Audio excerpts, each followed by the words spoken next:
you've been a business owner for a while, you've probably struggled with work-life balance. Trust me, I've been there myself.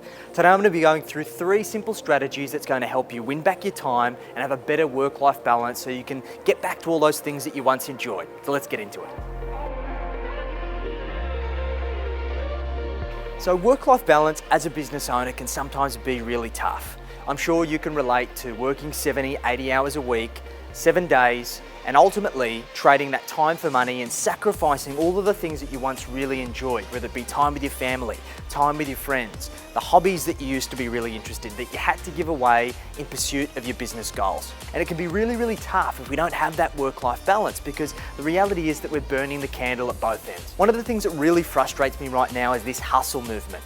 This idea of working 16, 18-hour days and compromising and sacrificing all of the things that you enjoyed to constantly reinvest back into your business. It's BS. The reality is the best business owners have ideal work-life balance. They value themselves. As it was famously once said, the wealthy pay themselves first in time and money. So we need to try and implement these strategies into our business to help us create work-life balance.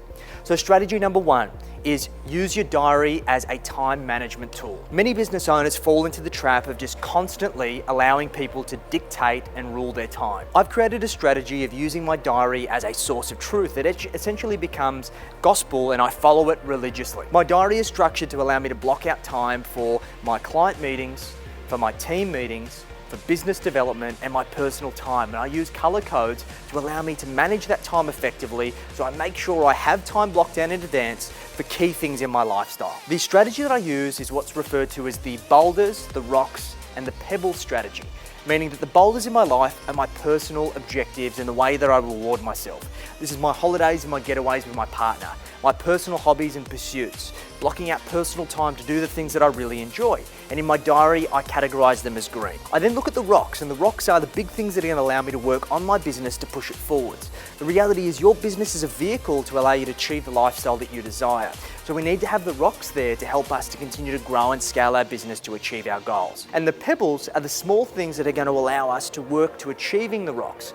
It's the client meetings, it's the prospecting, it's the business development, it's the nurturing your team that's going to allow you to create the business that allows you to free up time, energy and money to live the lifestyle that you want.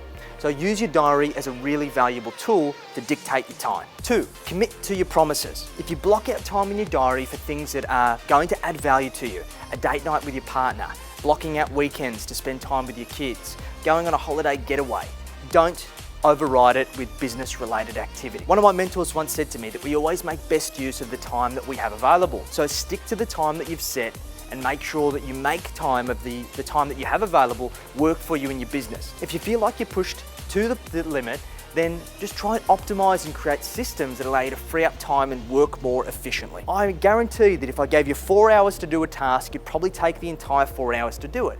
However, if I gave you the same task and I only gave you an hour, you may not do it as comprehensively, but I'm sure you'd still get it done. And 3 is pay yourself what you're worth. If you're a business owner and you're not paying yourself a fixed income each and every single week, then you're doing yourself a disservice. The reality is that while many business owners don't take time out of their business, is because they're so dedicated to continuing to grow their business that they're not rewarding themselves for their hard work. How can you continue to persevere in your business, to continue to try and push it forwards, if you're not paying yourself what you're worth as a technician? So work out what you would have earned with your experience, with the amount of time that you're putting into your business, and even just set yourself up with a small wage. Work with your accountant, work with your business advisor, and increase that each quarter to continue to reward yourself for your hard work. And this is going to give you the means to be able to enjoy that quality time you have when you achieve the ideal work-life balance. So I want you to implement these strategies. The reality is if you're watching this video to this point, there's something wrong with your work-life balance. And the reality is the only thing that's going to get in the way of you achieving the ideal work balance or not is you taking action. So this is about progress over perfection, guys, and I hope you implement these strategies to help you free up time and do more of what you love.